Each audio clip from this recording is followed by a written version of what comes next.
ramainya kota Sukabumi, ada sekelompok anak istimewa yang setiap akhir pekan berkumpul untuk belajar, bermain, dan tumbuh bersama.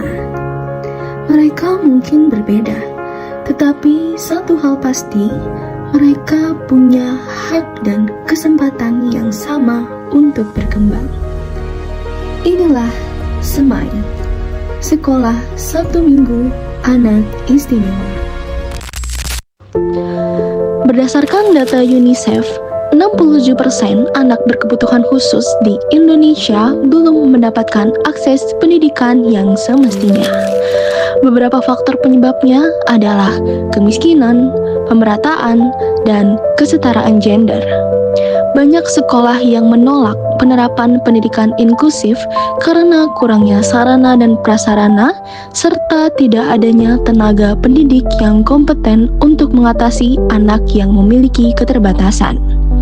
Hal inilah yang menjadi penghambat tidak meratanya pendidikan di Indonesia. Hanya daerah tertentu saja yang memiliki fasilitas yang layak sehingga dapat menerapkan pendidikan inklusif. Selain itu, kekurangannya dorongan orang tua untuk menyekolahkan anaknya juga menjadi masalah. Mereka berpikir anaknya tidak perlu sekolah karena memiliki keterbatasan dan kurangnya ekonomi keluarga. Padahal, masih banyak sekolah gratis di luar sana untuk anak yang memiliki keterbatasan. Tergantung orang tua, apakah mereka ingin anaknya mendapatkan pendidikan atau hanya berdiam diri di rumah. Semai hadir sebagai ruang bagi anak-anak disabilitas usia 5-12 tahun. Program ini dikelola oleh sekelompok orang-orang yang percaya bahwa pendidikan adalah jembatan menuju masa depan yang lebih cerah. Halo, nama saya Safiar Faiz Emeraldo. Saya biasa dipanggil Aldo. Saya adalah volunteer di Semai. Jadi saya kenal dengan salah satu pengurus di Semai ini. Asalnya diminta kayak besok kita mau uji nyali ga gitu, ditanya gitu. Besok mau uji nyali ga, ada ini loh, ada program Semai. Saya kira Semai apa ya? Karena Semai dari namanya saya kira tanam, bercocok tanam gitu. Dan uji nyali ini maksudnya apa gitu. Ternyata waktu datang ke sini, ternyata sekolah untuk anak-anak berkebutuhan khusus. Pengalaman pertama ya, karena memang gak ada background atau gak ada sekalipun pernah mengikuti kegiatan seperti ini, khususnya untuk bersama anak-anak berkebutuhan khusus. Pengalaman pertamanya kaget ya, dan menguras energi banget dan capek banget sih, tapi fun, menyenangkan kok. Pelajaran terbesar ya, bersyukur. Selalu bersyukur ya. Lebih bisa untuk sabar, lebih bisa mengontrol emosi kali ya. Lebih membuka mata lagi bahwa anak-anak berkebutuhan khusus di sekitar kita itu ada banyak, dan lebih mengerti bahwa anak-anak berkebutuhan khusus itu memang spesial gitu ya.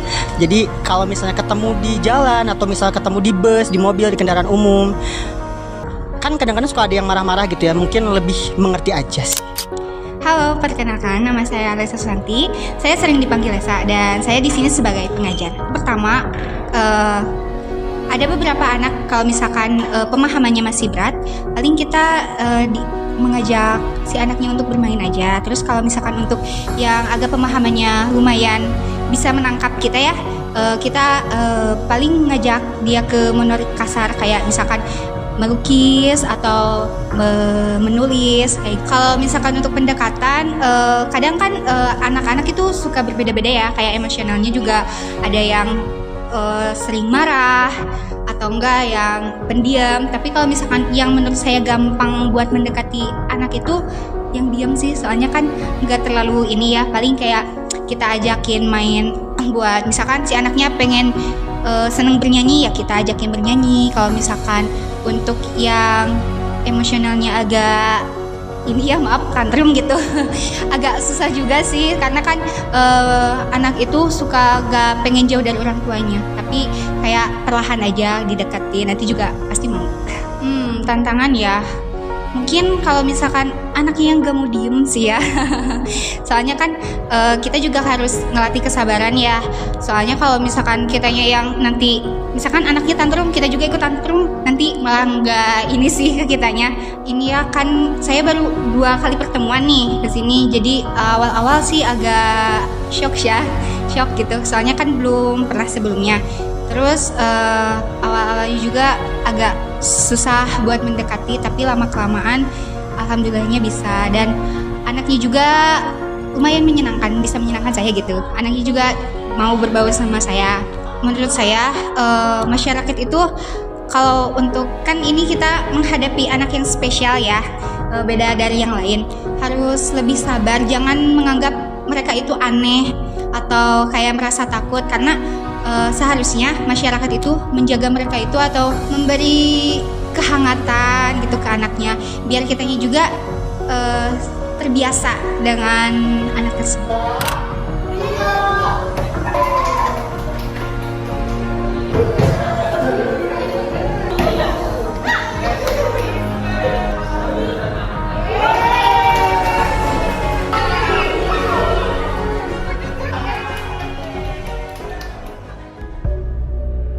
Dalam perjalanannya, Semai telah menjadi tempat tumbuh bagi banyak anak dan keluarga.